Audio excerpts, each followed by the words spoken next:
Thank you, City Council members. Thank you to folks who came out this evening too to hear the budget proposal for FY 2026. As I said, Ms. Moyers and I are going to tag team on this. So I'll talk a little bit and then she'll talk and so forth. Okay. So the overall proposed budget for fiscal year 2026, which begins on July 1st, is $164 million. That is a $15.4 million increase over 25. And we'll explain that in a minute. The general fund proposed budget, which is the general fund, is what typically where the city services would come out of. So an average citizen or resident, that's where the money's going for the services for the most part, is $79.6 million, a $6.1 million increase over FY 2025. So there are several significant themes in the budget for FY 2026. First of all, it fully supports city schools. The local contribution is seeing an increase of $1.6 million, which is also an almost increase over FY 25. Later this year, we'll see the opening of these independent or city-only juvenile and domestic relations district court. And so this budget includes funding operations and personnel for that, which I'll explain later. And also there is a new regional animal shelter opening in Verona in a few months. It also provides stability in city services and supports employees, which I'll explain later. This budget provides significant increases to regional agencies that provide mental health and human services and support for youth and families. It increases support for tax relief programs. And as I'll explain shortly, it increases capacity for fiscal flexibility in the face of many unknowns. This is probably one of the most difficult budgets I've done. And I did the math today. This is my 22nd budget presentation in my career. So that was kind of fun to come up with that number. So I know this is what most people, well, tonight we have a public hearing on the tax rate, and this was a very difficult, this is very difficult to do. I understand how difficult this is, but I felt as city manager that if I did not present a budget that offered city council the most flexibility, and even more importantly now, knowing what we don't know about what is happening to our infrastructure downtown as far as the tunnels. Originally, I'd advertised the 91-cent rate with the idea of giving you flexibility in the things that you frankly wanted to do and the many unknowns that we, in terms of the federal funding, that we don't really know how that will affect us. So there were already a lot of unknowns, but now we have even more. And these are just two quotes from the budget message. And I can just read them out loud. Recent events have demonstrated that those additional funds are more critical than ever and can build a path to address ongoing city infrastructure maintenance needs, starting with work that is required in the tunnels that run underneath downtown. And additionally, longer term, so it's the immediate needs now, but then if you think about it long term, this is an opportunity for the city to consider and plan for more aggressive and proactive flood mitigation efforts as it relates to the creeks and tunnels that are underneath the core economic and business district. So we thought it was important to walk you through the 10.4% increase, because at first glance, it looks very big, and it is. But that compares the overall ordinance to last year's ordinance. And so there are a few things in there that can be a bit misleading. One is the change in capital projects. We have some larger capital spending in the water, sewer, and stormwater fund than we did last year. That's being spent out of our fund balances in those three funds. And that's about 5% of that 10.4% increase. The other is 2.2% is related to the local contribution for schools, because that is a transfer from our general fund to their education fund. It's counted twice in that 10.4%. And that's because it's in our general fund, and it shows again in the education fund. So that is 2.2% of that 10.4%. Next is a 2% that is related to state and federal funding, which is in most cases restricted money. The biggest portion of that is VDOT maintenance funds. They have increased the lane reimbursement per mile rate the last couple of years. And so this budget has the rate that we expect. We won't know the exact rate until July 1st, but we're kind of basing it on last year's rate. And then that leaves 1.2% for all other operating increases.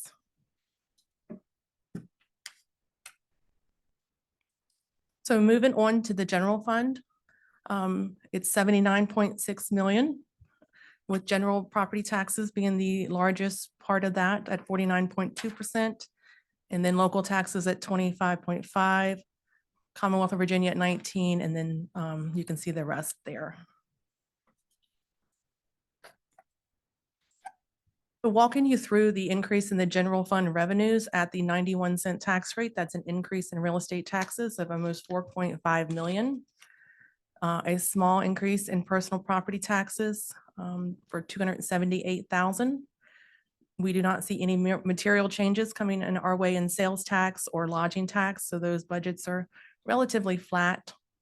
We've increased the meals tax budget by $90,000 as meals tax continues to perform strongly. Business license revenue, we've increased it by $100,000. There you see the VDOT reimbursable revenue that I was talking to you about of $1.1 million. And then the state share of our increase of the Children's Services Act. That is a significant increase in this 26 budget. I think $700,000 overall increase in just this Children's Services Act. And so those two numbers there are restricted expenses. They have lines in the expenditures that offset these revenues. And of course, this is our first year in the last 10 years that we have, we're operating without the Harrisonburg-Rockingham County jail buy-in.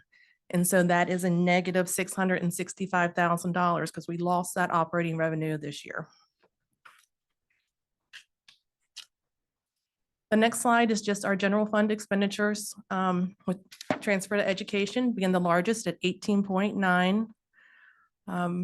It represents 23.7% of our expenditures. And with public safety being the next highest category in our general fund at 17.2 million, and then so on and so forth.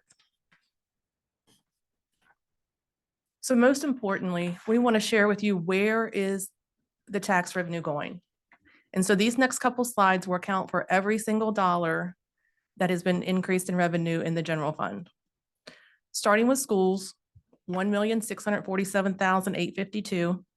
This is per the funding formula that was signed a couple of years ago, and that's a 9.55% increase. Next, we have additional expenditures in this budget of 372,770 related to the Juvenile and Domestic Relations District Courthouse. In this budget, we have one full-time sheriff deputy, one part-time.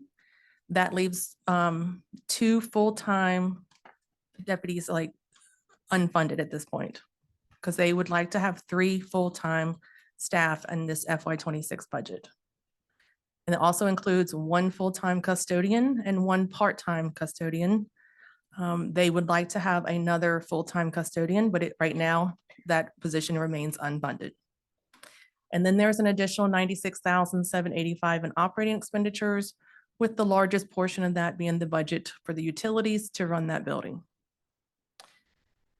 So next is capital improvements funding, adding $657,030 to the transfer to the capital fund. This represents revenue from 2 cents of that 91 cents.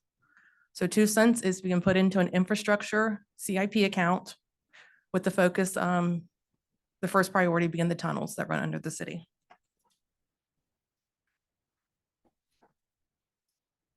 So next, at $1.1 million is salary and benefits. 3% cost of living increase for full-time and part-time city employees as of July 1st. In the state budget, I believe it's still in there unless it has been eliminated, is a 1.5% bonus for constitutional officers and their staff. A lot of that will be covered by the comp board, but we will have to cover the share that the comp board does not cover. 10% increase in health insurance that is due to continued high claims in our health fund. And then Public Works requested that we unfreeze a traffic position. It was frozen, I believe, in 23's budget to help fund a $3 an hour raise. And it's been hard for them to operate with a two-man crew, and they requested that we restore that that frozen position so that they can have three to properly control the flow of traffic while they're working on the signals. About 306,000 in other expenditures. 76,000 of that is the increase in the real estate tax relief. 16,500 because the police department they need to replace their K-9. 39,760 to upgrade the StauntonBusiness.com website. That's a request from the Economic Development Department. And then all other city department increases are about 174,000. Excuse me, Ms. Moyers, is this the K-9 police K-9 replacement? It is the dog, yes, Actual dog. the actual dog. So outside agency and SAW partnerships is increasing almost 982,000. This is a significant number for us this year, with the biggest portion of 715,000 going to the Department of Social Services and CSA, which is the Children's Services Act. The state and federal grants will cover almost 434,000 of that, but our share is $281,000. Animal shelter expenditures for us are going up 68%, which is 119,400.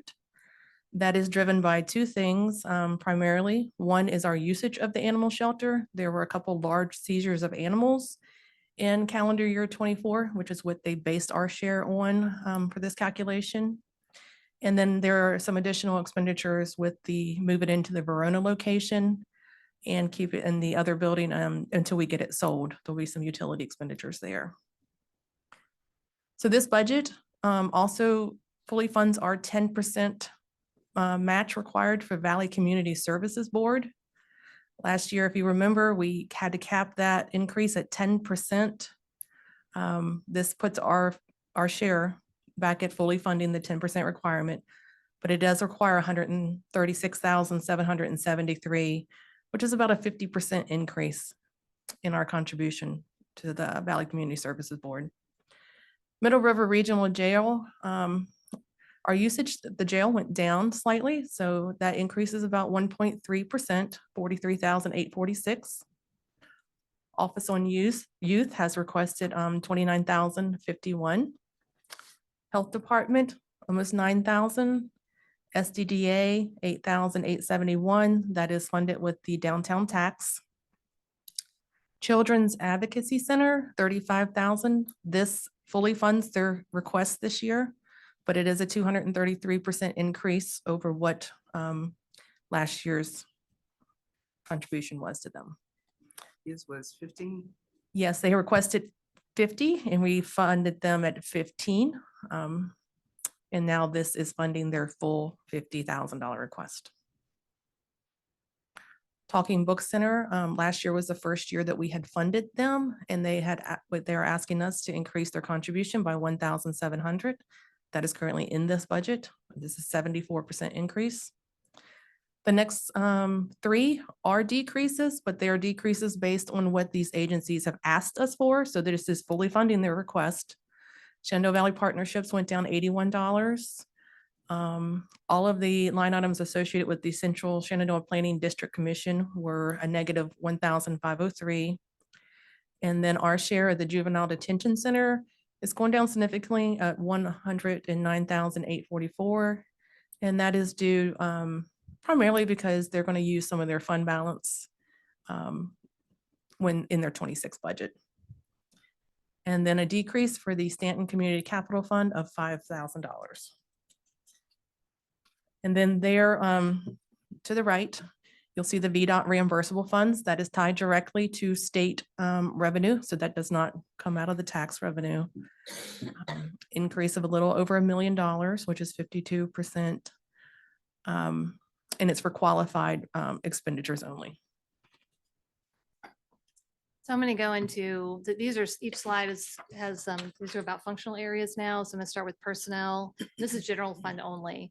So Ms. Moyer's already mentioned the 3% cost of living increase for full and part-time employees. And this is really so we can stay competitive This is typically this is what I've heard is what other localities are giving. So we need to absolutely stay competitive in this market right now. We also have other structural salary adjustments in the amount of $106,000. And then the bonus was mentioned, which is partially funded by the compensation board at $42,000. Health insurance is another $202,000. And again, this is based on high claims. And then we have new positions for JNDR and to restore funding for the public works traffic position. And we'll go over more details of each of these shortly too. Ms. Beauregard, would you ma'am. prefer questions at the end? If you have a question now, that's fine. Yeah, I was just looking at the 3% and staying competitive. Is the 3% across the board, all departments, or do some departments have higher compensation? No, it's across the board. The only difference would be constitutional officers. Every constitutional officer office except Commonwealth Attorney, it follows the city pay plan. And so Right. they would receive what the state would give them, but all the other departments would receive the 3%. And I do believe the recommended state amount is 3%. It's 3% actually. This year Oh, they're yeah. the same. And so we are comparable to other localities our Yes, size in the from what we've area? heard so far. Yes, ma'am. I have a question about the health insurance premiums, if that's okay. Yes, sir. So 202,000, which is a 10% increase. Are the employees being asked to bear any share of the increase, or is their share of the insurance going to be going up at all? Yes, so the city share and the employees contribution will be going up 10% equally. So each 10% each to Correct. cover the increased costs. Thank Yes. Now, we won't know those costs for sure until later this calendar year because our benefits are on a calendar year. So hopefully that will go down, but this is what we budgeted right now. But we will be able to communicate more to employees later this year once we have those final costs. As far as education, the proposed transfer is $18.9 million to the school. This equals 23.7% of the general fund budget. The school board's proposed budget, they have not adopted their budget yet. That will be, when are they? Their April meeting. April meeting, yes. Their total budget's 51.4 million, which is a $30 million increase over FY25. And then the portion of the portion of our general fund debt that belongs to the schools is 42.3 million, or 64% of the total general fund debt.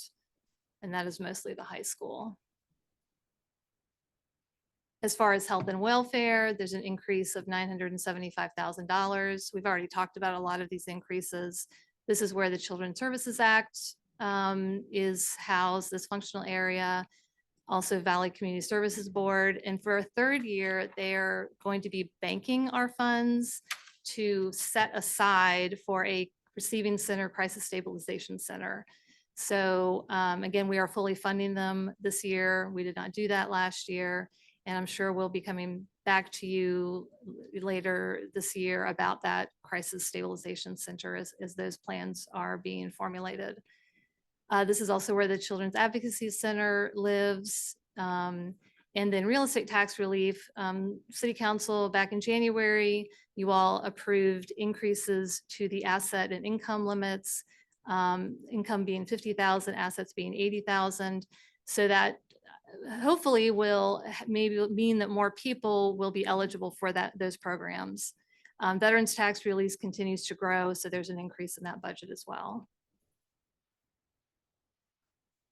Under Public Works, a lot of the main drivers here have to do with the JNDR District Courthouse.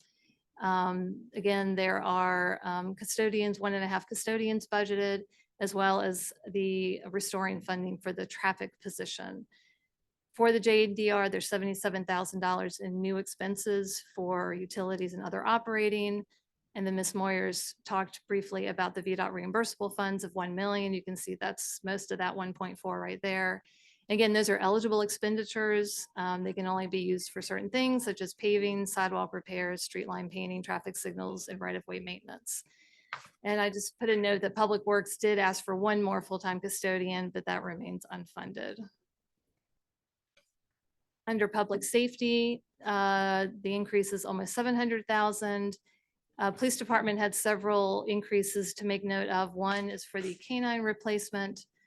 There is a $27,000 program expenditure that was previously funded by the Virginia State Police. And then 31,000 for a forensic digital evidence software that was previously funded with asset forfeiture funds. And this is also where the Middle Jail Regional Jail is housed, and the decrease for the Shenandoah Valley Juvenile Detention Center. Continuing with public safety, Office on Youth is also here, and this $29,000 increase includes a request to convert 2 part-time positions, a coordinator and a program assistant, to 2 full-time positions. And that is so they can continue to meet the needs of youth and families in our region. Waynesboro and Augusta County, I believe, are also supporting this request as well. And then we talked briefly about this Animal Services Center, which will be opening in Verona in May. And as Ms. Moyers mentioned, we are going to still own the current building for some time. I believe the budget has 6 months of expenses for the current facility. At some point we will sell that. And then of course there are additional costs with the new shelter. It is a larger facility, so it requires some additional operating cost, especially since it'll be brand new. Hopefully we'll kind of figure the budget out as we go along, and so that'll be very exciting when that opens. Judicial administration, an increase of 407,000. This is where the city sheriff expenses for JNDR District Courthouse live. In the budget is a full year for 3 full-time sheriff deputies that were added last year, but were not effective until January 1st of this calendar year. And then effective July 1st are 1.5 additional FTE sheriff deputies. And not in this budget are 2 other full-time positions and six new vehicles.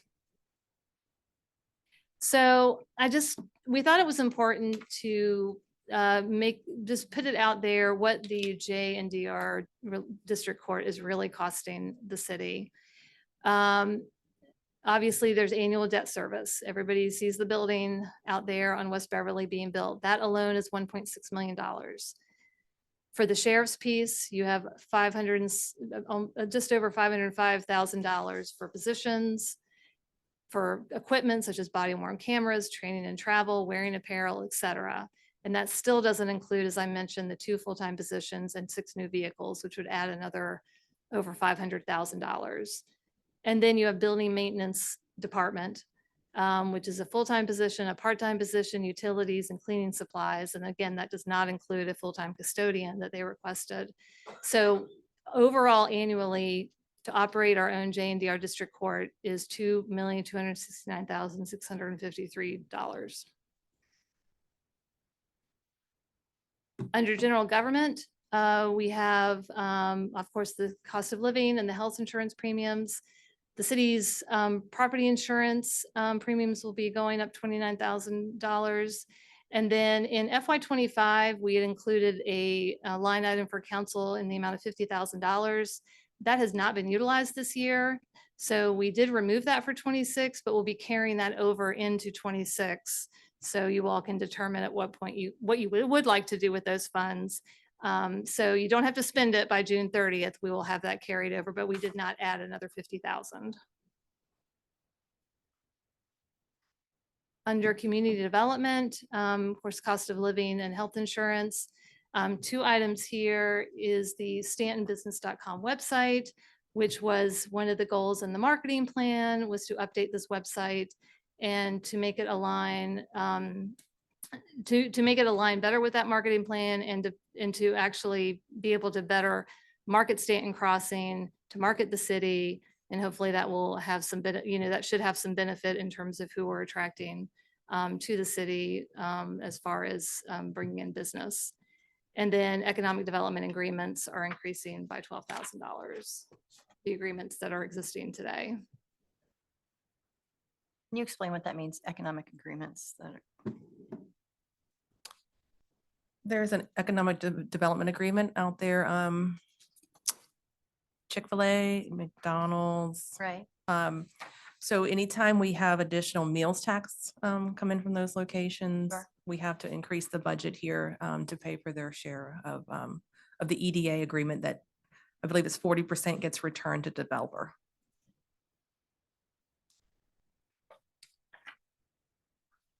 So under recreation, parks and library, other than the cost of living increase and the healthcare premiums, we have additional funds for the purchase of library books using state aid funds. So as far as the CIP goes, I'm only going to walk you through things that have changed since I introduced the CIP. And we will also have a work session that includes CIP April 3rd, I believe, next Thursday. So the changes that have been made since I introduced it was the 2 cents for infrastructure. That's $757,030, with the immediate focus being on the tunnels that run underneath the city.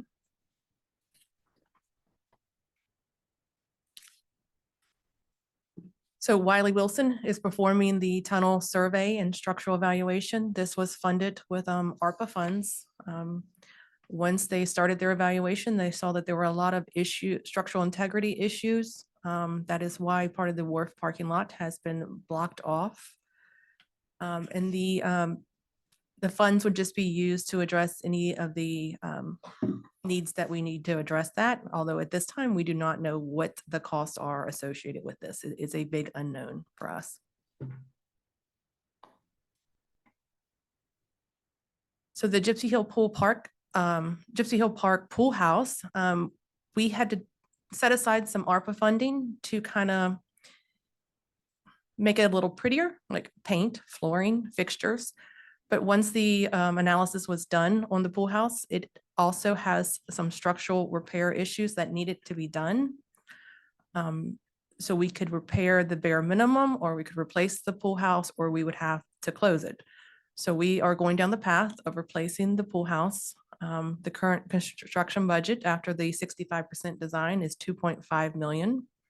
I just wanted to note that 67% of that 2.5 million will be funded with interest that we have earned on our CIP and ARPA funds. And that is because we took some of our money and put it with the Virginia investment pool, and we have been earning pretty decent interest rates there. And so a lot of that interest that we earned with the CIP and the ARPA funding is being funneled into this Parks and Rec reserve that is funding the construction of this pool house. And Ms. Moyers, just about the pool house, was this was this a building? Do you know the age of it? Was it just- 1958. Yeah, it's an old building. It was bound to have. So the new proposed structure will be 2 buildings. There'll be individual unisex bathrooms instead of like a men's and women. That way that families with young children can just go into the bathroom. It provides better security and privacy. There'll be a covered concession area as long as the bid doesn't come in too high, and it has to be value engineered out, and then an outdoor shower area. Next is the Edgewood Sidewalk Project. Original estimate was almost $1.1 million. The VDOT estimate now is between 4 million and 4.7 million. You guys voted to cancel the 2 Augusta Street projects and move that funding to the Edgewood. And the additional shortfall would be funded out of the sidewalk reserve that is already in the CIP.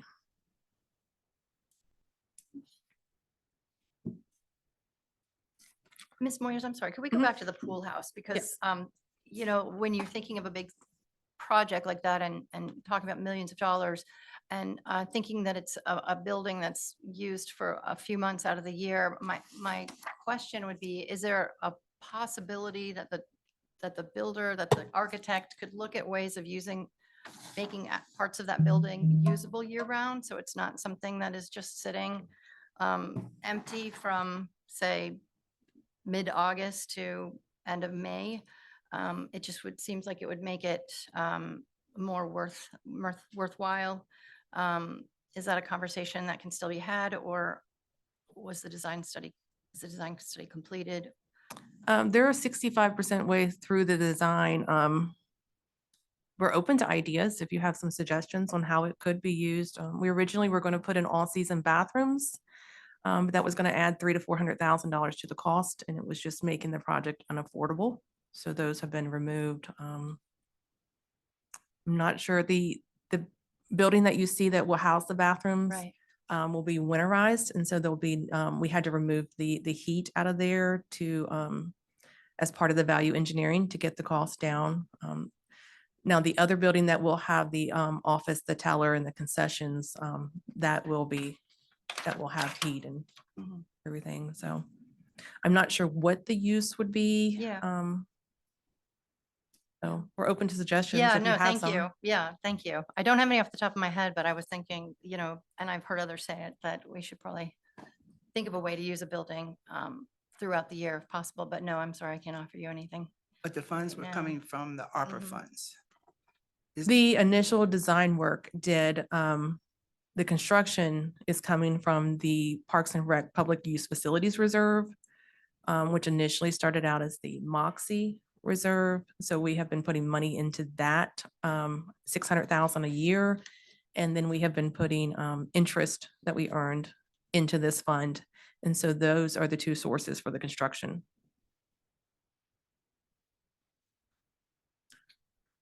So the debt service sinking fund, $6.6 million with 5.7 being transferred from the general fund and the other 900,000 coming out of the fund balance of the debt service sinking fund.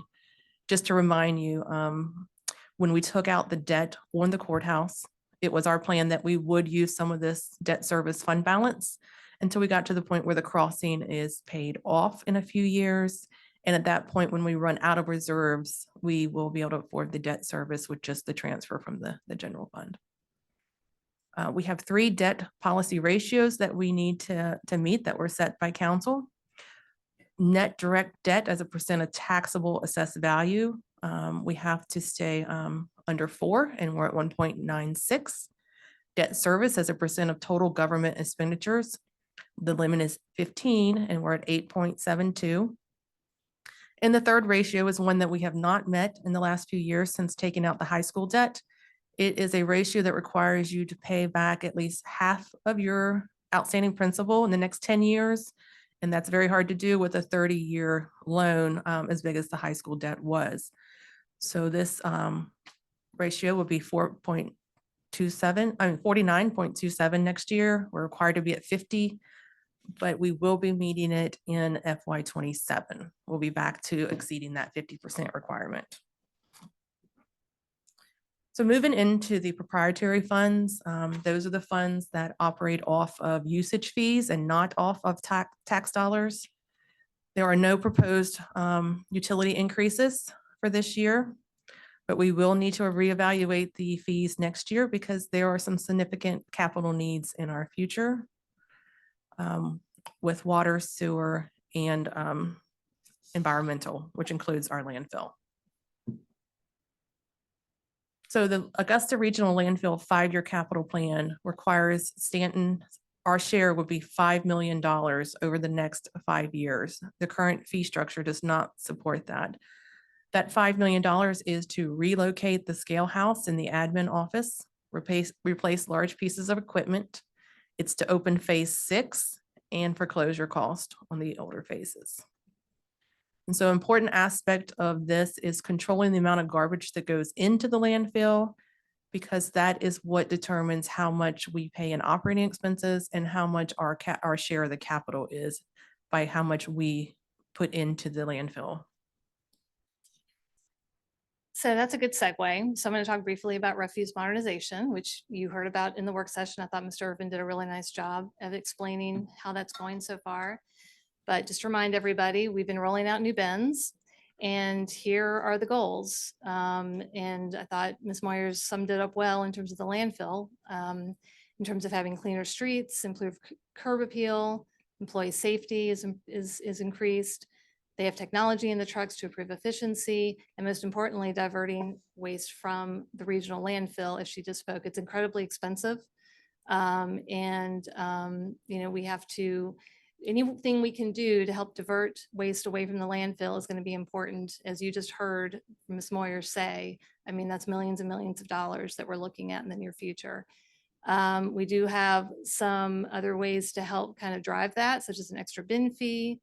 bag tags for extra trash, and really focusing on making sure yard waste goes into the yard waste section of the landfill and not the garbage section of the landfill. So that is the purpose of doing the once a month pickup of yard waste, to ensure that it actually goes to the right place. Excuse me, a question about this. The 5 million for our share of the 5-year plan for the capital improvements plan for the landfill, is that paid over 5 years, the $5 million for our share? Yes, the Or- first, in 26 and 27, it's about $1 million. I believe in 28 or 29, when they're opening phase 6 of the landfill, it jumps to 1.9, and then it drops down in FY 30. So it's paid over 3 years, 5 million? Paid 5 over years. 3 years? Over 5 5 years. years. Mhm. Okay.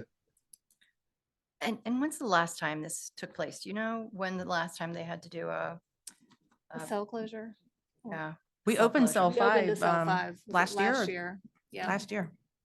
So that cell that could have, that may cost millions of dollars was filled in a year? It Find will out be on- about 4 to 5 years by the time we Okay. get to that year that it's planned. Lot of Um, trash. Yeah. So speaking, so again, trying to divert as much away from the landfill as possible. I mean, that's where the centralized recycling center comes in. Usage is growing and materials really are diverted from the landfill. So the more we can use that, the better. We will now have twice a year bulky trash, heavy item pickup, which has usually been once a year. So that's a service enhancement. I talked about monthly yard waste. Again, diverting it from the landfill is critically important. And then I talked a little bit about the technology, and this will help staff with service efficiencies, customer inquiries, et cetera. And so as far as what's next, we're still doing the residential rollout. We have a couple more weeks, I believe, is what Dave Irvin said, or maybe not quite that long. We're going to be evaluating that. We're going to adjust where necessary. We're going to be flexible, but we would like everybody to please be flexible and patient as we roll this out. And then we will have changes for commercial customers in the downtown business district following that. Budget balancing. So we obviously had to make a lot of difficult choices, as we do in every budget. And the first thing I'd like to note is that we had $430,000 in operating expenditures that were across city departments that were either reduced or realigned. And doing this allowed to fund some new requests without having to find other funds. So that was a good thing. We actually looked at kind of some trends where departments were spending money, and we either reduced accordingly or moved it someplace else. And so that added up to $430,000.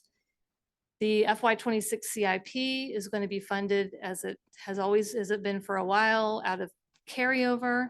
That's 3.6 million. Many new department requests remain unfunded. 1.5 million in new and upgraded positions and in benefits, and then more than 2.4 million in operational and equipment expenditures. There are 146,000 in new outside agency requests that remained unfunded. We budget upfront for position vacancies, 300,000. So when somebody leaves the position, then we, account upfront for the savings and not filling that position. And then we're not fully funding our debt service fund right now. We're using quite a bit, almost $1 million in terms of fund balance to do that. And Ms. Moyers talked about that earlier, that we plan to do that until the Staunton Crossing debt was paid off in a few years. So that being said, I'd like to spend a few minutes on accomplishments, because we have had quite a few. The first that I'd like to point out is the $9 million Virginia Business Ready Site Program for Staunton Crossing. And this is for the water tank and infrastructure. And this is in addition to the grant we received, a $4.5 million grant for sewer infrastructure. So this is very exciting. And you've probably seen the humongous pole that you can see from 81, and that's where the water tank will be. So it's very exciting. We also opened Crossing Way, which is the road that goes through Staunton Crossing, that has a shared use path, a park and ride lot, transit stop, and solar powered lights will be at the park and ride coming this summer, early fall. And that was done in partnership with the Planning District Commission. So that'll be very exciting. We had a lot of new businesses in the city, several in the downtown corridor and around the city. And then we had some industrial growth and also new housing. So you can see the list here. I'm not going to read all of these, but this is very exciting to see this list because clearly there's a lot of activity going on in the city as far as economic development and new business. We have a lot of infrastructure projects happening right now, some that are more visible than others. For instance, the Gypsy Hill String restoration is probably the most visible right now, in addition to the J&DR District Courthouse. So lots of great infrastructure happening. Many of these were grant funded, which is also was a great thing. You know, when we get grants, we love that. The Uniontown Neighborhood Action Plan survey work was done and the city applied for a build grant application. So we'll know later this year if we received that. Leslie, was Yes, that sir. July for the build grant? We'd get notification I for think we Uniontown. said 6 months. Yeah, it's probably about right. And yeah, the Weston Revitalization Strategy was completed and adopted, and we had started an update to the comprehensive plan, which will be completed next year. And then we are in our 6th year as a HUD entitlement community, and we receive over $328,000 in CDBG HUD funds. So this cover got brochure of the year. This news just came out recently, which is very exciting. And these are just some examples of our tourism accomplishments. And then the Staunton Police Department remains the longest continually accredited law enforcement agency in the world. That's not an exaggeration. I do mean the world. And then as far as Community Connect, that is a program through the Fire and Rescue. And you can create a profile and you can actually, it helps streamline emergency response. And it's basically like a risk reduction platform as far as having persons that have the skills to help EMS and to help responders kind of respond to emergencies. So that's been very successful. And last but not least, our finance department does an amazing job, both on the budget and on the annual comprehensive financial report. And so I have kudos to them, everybody on Ms. Moyer's team for their amazing work. And we have an amazing group of department heads and directors and staff. And we have so many great employees that work for the city that do great work every single day. And I want to thank all of them. So this is just day one of the FY26 proposed budget. Everything should be posted online this evening, so you can view this presentation. You can view the full budget proposal. You can contact City Council. Obviously, we have budget work sessions coming up on April 3rd, 10th, and 24th. There is a public hearing this evening on the real estate tax rate, and in 2 weeks, the overall budget ordinance public hearing will take place. And then April 24th is the scheduled budget adoption. So with that, Ms. Moyers and I will be happy to answer any questions you have.